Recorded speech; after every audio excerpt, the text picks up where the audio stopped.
But there's another guy we got to talk about, Lepore, and that is David Kampf. Yeah, David Kampf. He's another interesting one. So the Leafs, again, I mean, we talked about the underlying theme here. All these guys, 25, 26 years old, all with something to prove, all with that, that opportunity to get better. They're not fully established yet, but they're also not, super young, and they have more room to grow. And David Kampf is just another one of those guys. So the Leafs signed him to a 2-year, $1.5 million AAV coming over from the Chicago Blackhawks. He only scored 1 goal last season in 56 games.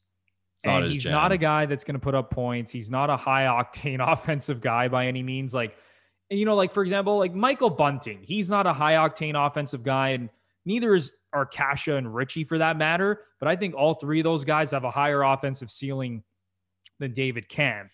Yeah. And just listening to what Kyle Dubas said about David Kampf, in his post-free agency press conferences and things like that, he said what really drew the Leafs towards him is his ability to play in multiple situations. Yeah, he's a total utility guy is what he is. A Swiss Army knife. Yeah. He plays hard. He can kill penalties. Dubas also said that he can drive play more than meets the eye. Okay. Now, last year, his shooting percentage must have been abysmal to score 1 goal in 56 games. So you'd have to believe that that's going to get a little bit better. Yeah. But I'm sure they're envisioning him as the third line center on this team. And that's another thing I should have brought up is that he is a centerman.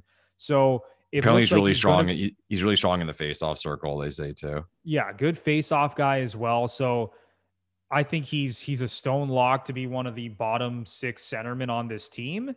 And, hopefully he provides a little bit more offensive upside than we saw in Chicago. But Lepore, give me your take on the Kampf signing.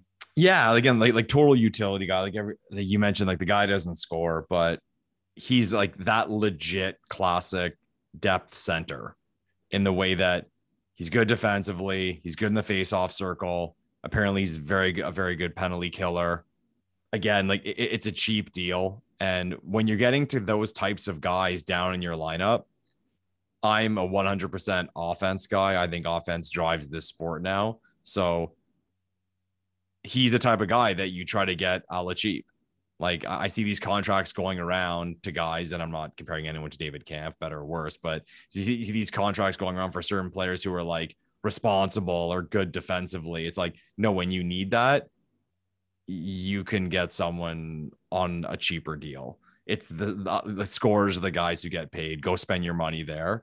And I think that's what he is. And like for the type of model the Toronto Maple Leafs like put together when building their hockey team, he seems to fit into it well, right? Again, like responsible, does all the little things right. His underlying numbers are good. And he's probably a coach's dream, a guy who's that versatile too. So I'm sure Keefe was happy to see him get signed. But yeah, another one where it's like I talk about the gamble. And like, what are the odds this blows up in your face? 0. Like, it's not going to blow up in your face. Like, he'll be okay, or he'll be a bottom 6 forward, and you didn't spend a lot of money on him. You didn't give up anything to get him. So, again, it's someone else's money. So, I'm okay with it. And another thing that Kyle Dubas mentioned is that they had kicked the tires on David Kampf over the last couple of seasons. They've checked in with the Blackhawks. Okay. That's another thing I took from his press conference that he mentioned. So, I think this is a player that the Leafs have had their eye on for the last little while. And when he became a UFA, they clearly jumped at the opportunity to sign him. Nice. And Kampf thinks it's a great fit. So yeah, I mean, again, it's a low-term, low-money signing with a heck of a lot more upside than downside. And you just hope that he finds a role in that bottom 6 and fits in well with this hockey team.